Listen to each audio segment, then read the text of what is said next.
Hello, hello, hello. Yes, ladies and gentlemen, welcome back.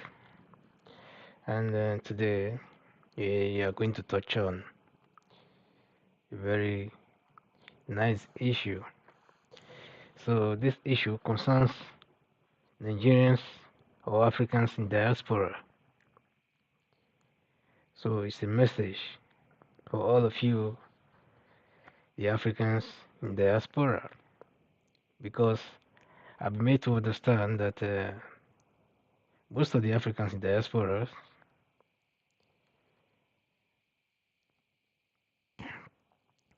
are going through the same thing, you know, they are going through the same thing. What the Nigerian experience is what the average Kenyan are also experiencing, out of their country, or the average Southern African or Eastern, like I said before, Kenya, Eastern Africa, or Northern African. So when Nigeria represents West Africa, so but this very one have to do with trying to please people or over please people at your own detriment. This has shown that really the Africans have a really deep affection for their own people. So I'm saying that because of what we see in diaspora is that, like, when you see the opposite race, for example, like the Europeans and etc., you see that the Europeans are mainly for themselves. They don't care about their extended families and things like that. Maybe some do when they have excess, funds to go around and things like that. Or maybe because it's the system, that is evenly balanced to a certain extent, that the gap between the rich and the poor, you know, are not so wide, or like back home in Africa. So, but that one is another discussion, for another time. But this one is the one I know about, fully, and have been involved in it also. So, what I mean by being involved in it is that as an African, I left home, traveled, came to Europe, tried to do the best I can for people back home, etc. Sometimes at my own detriment, without even knowing it. Just hoping that everything was, fine back home with those, at home. So, but at the end of the day, we, the reason for this discussion is that if things have gone the way it's supposed to go, maybe we'll be talking about this right now. But at the end of the day, we always end up being a victim of the whole thing. So, just like yesterday, I was watching a clip. I saw one clip on the internet. I was watching it. There was this guy who traveled out of the country, for example. Then he used to have a girlfriend while he was at home, and he promised this girl that definitely I want to travel out of the country or out of the continent. And if I'm able to put one or two things together, I will come back home and marry you. So I guess the girl was, you know, in high moon then thinking that maybe the guy will not even come to marry her or fulfill his promise or keep to his promise, as always the case sometimes. Because if supposing the guy went or he traveled out and couldn't get, the necessary things that he needs, to go back home and fulfill his promise, then definitely he wouldn't have done it. And maybe it would have taken him maybe more years So by this one happened that over a very short period of time, the guy was able to go back home. So but before he went back home, this guy was always, hustling, working night and day, jobs to jobs and things like that. Because when you are working, you are seeing the money, it kind of motivate you to want to work more, especially if you are coming from, you know, a certain background, and you have that work ethics, and you know how to work, and you're hardworking. Because some people are just lazy, you know, they be born lazy, they grow up lazy, and stuff like that. So even when they come to Europe, they find it very difficult to go and do ordinary 2 hours job. That's a fact. They find it difficult to wake up early in the morning, 4 o'clock or thereabout. You know, so especially when they are getting some assistance somewhere, etc., etc. So they want to rely on that and just be, you know, messing around.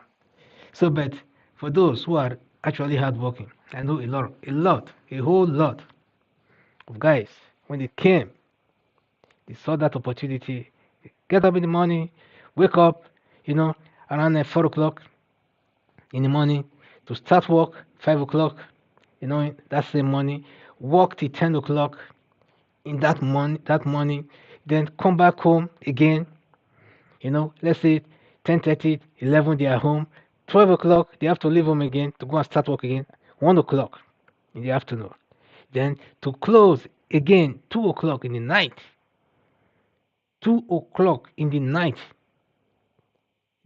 No, they get home 2 o'clock in the night. Let's say they close 1 o'clock in the night. They get home with night bus, you know. Then they get home around 2 o'clock in the night. Then they sleep for 2 hours again. Wake up again 4 o'clock, to start work again 5 o'clock. Because when you wake up 4 o'clock, you have to, brush your teeth and do one or two things. Then maybe walk from your house to the metro station or to the train station or to the bus stop.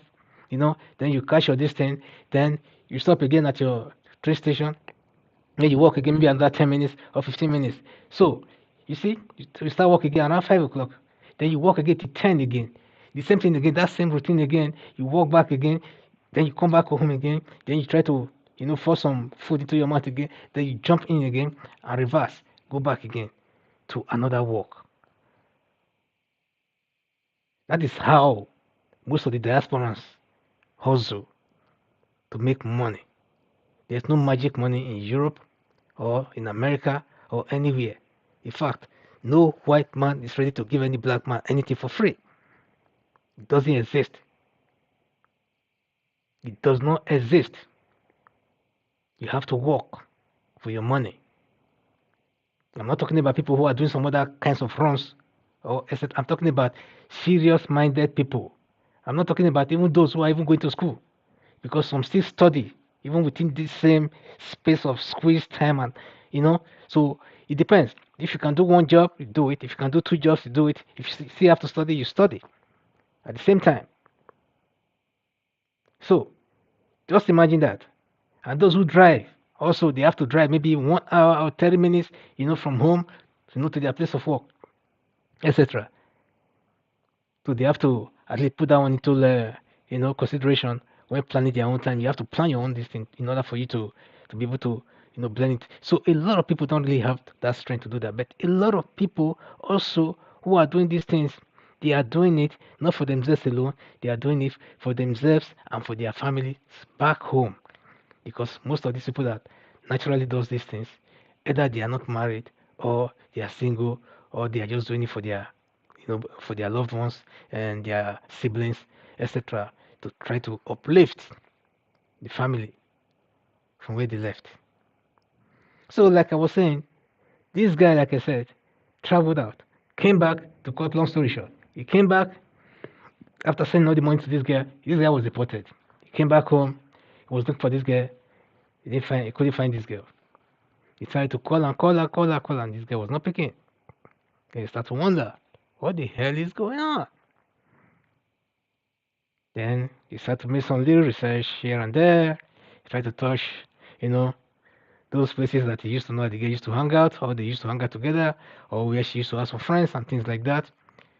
So he was only lucky because one of those friends that the girl used to know at least was not a tenant in that building, which means the father owned a property or his father owned a property.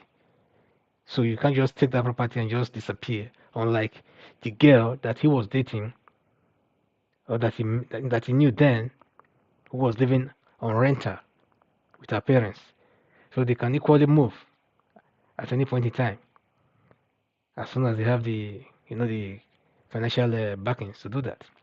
So meanwhile, while this guy was sending money to this girl, decided, okay, like I said before, I was planning to come and marry you.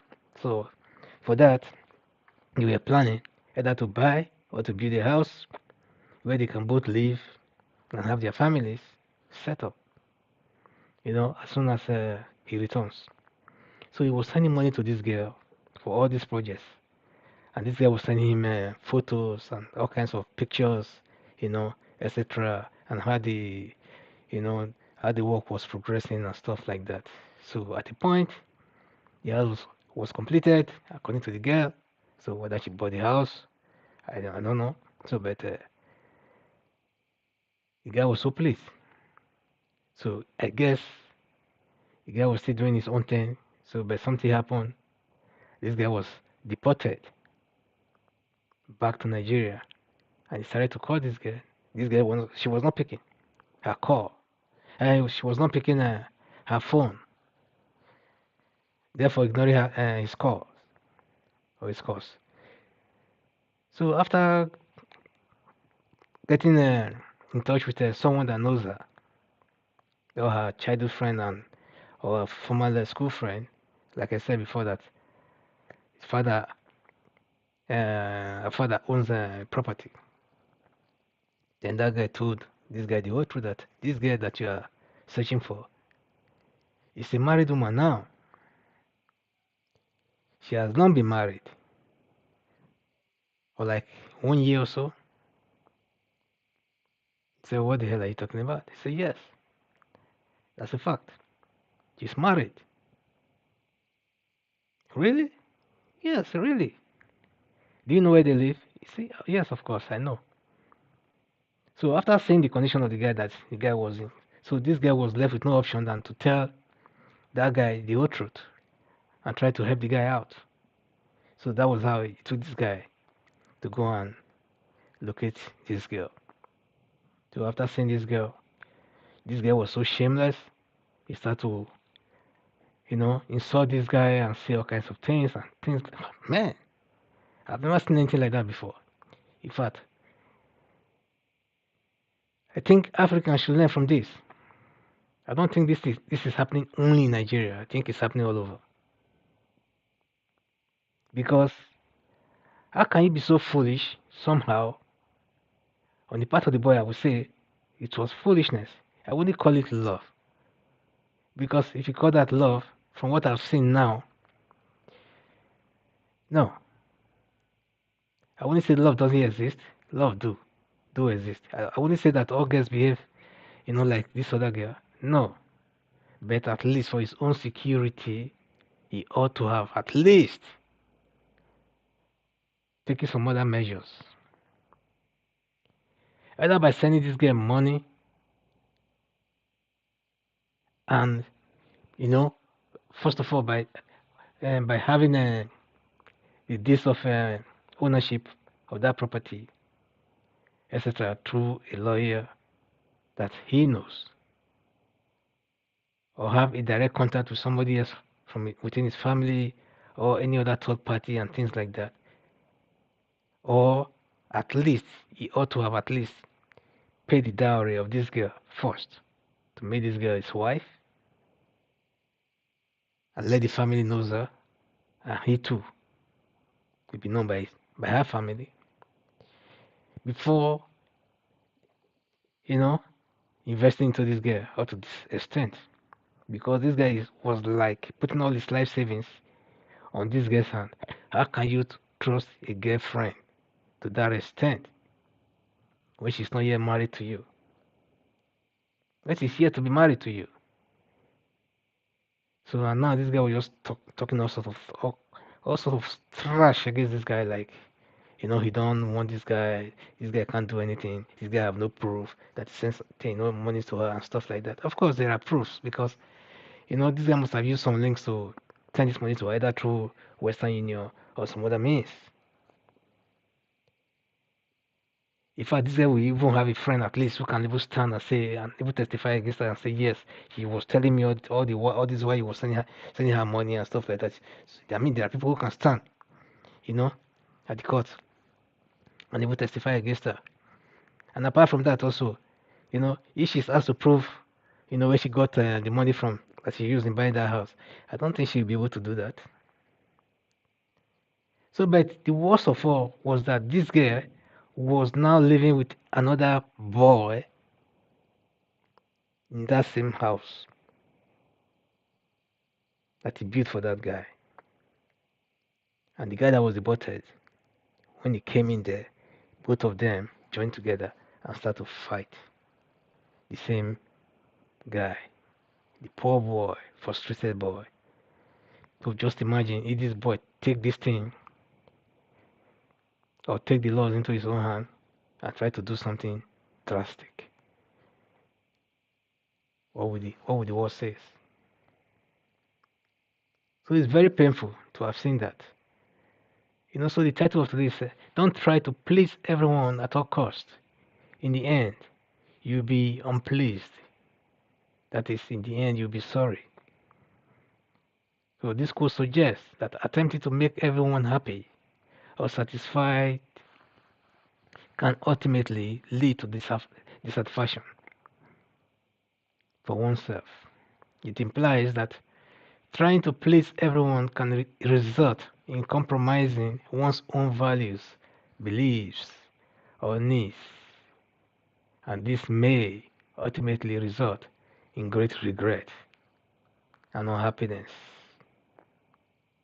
Trying to please everyone may be impossible as people have different expectations, opinions, and preferences. When we try to please everyone, we may end up spreading ourselves too thin, exhausted, exhausting ourselves, and not being able to focus on what really matters. So in all of this, sometimes we have to actually focus on ourselves and not on everyone else. He said it may also lead to indecisiveness as one may find it challenging to choose a particular course of action that may disappoint some people. Therefore, I advise that instead of trying to please everyone, we should focus on doing what is best for ourselves and those whom we care about. It is essential to stay true to our values and beliefs, even if that means disappointing others. It is crucial to prioritize our happiness and well-being rather than seeking the approval of others at all costs. You know? So in summary, you say this whole thing means that it implies that it is better to focus on doing what is best for ourselves and those whom we care about rather than trying to please everybody. By doing so, we can lead a fulfilled life and avoid disappointments that comes with trying to make everyone happy.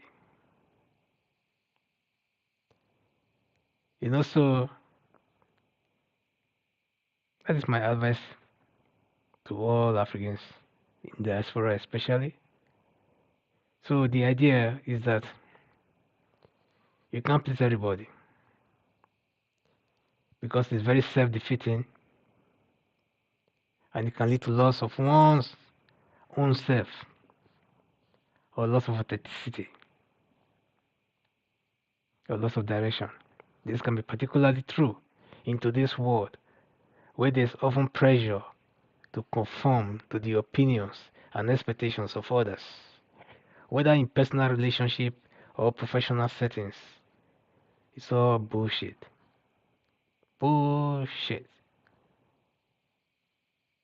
With yourself first. If you have children, and your children again too. Because if not, the same person that you are caring about, that you are doing things for, you're thinking about and stuff like that, investing on, is investing on somebody else. Either they are investing on their own children, or they are investing on their own loved ones, or their boyfriends and their girlfriends, or their husbands and their wives, while you are ignoring yours in the name of love. Oh, it's my brother, it's my cousin, it's my sister, it's my this, it's my. But they have their own loved ones. They don't see you that way. They may see you that way, but they cannot invest in you the way you are. It's not even a percentage of what you put in them. If they have it, they won't invest in you. They care much more about themselves, and that is the fact. So one way to interpret this quote is to see it as a call to be true to oneself. In order to live a meaningful and fulfilling life, we must be willing to take risks, to stand up for our beliefs, and to pursue our passions and goals.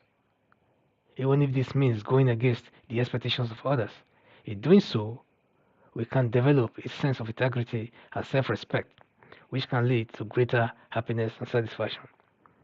I'm not saying you should not care about your loved ones back home.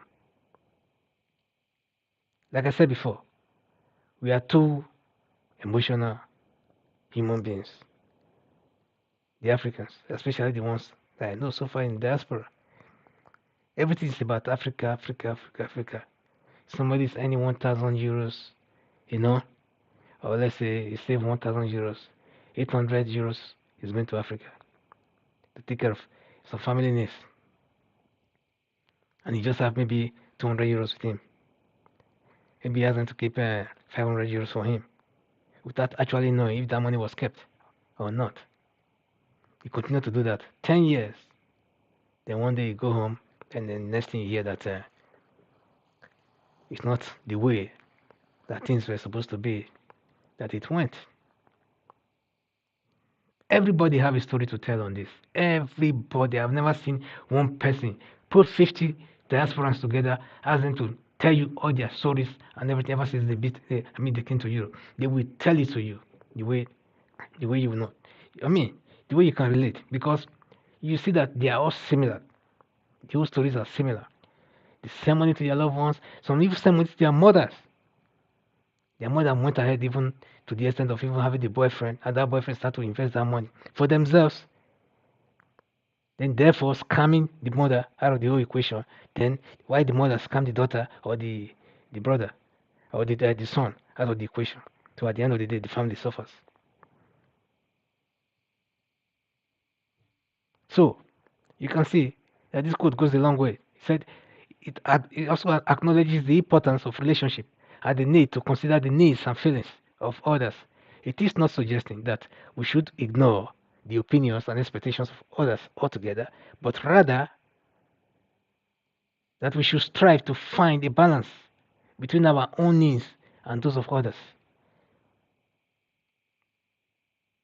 Ultimately, the quote is a reminder that we cannot please everyone all the time, and that we should not try to do so at the cost of our own happiness and well being, by staying true to ourselves and our values, and by cultivating meaningful relationships with others.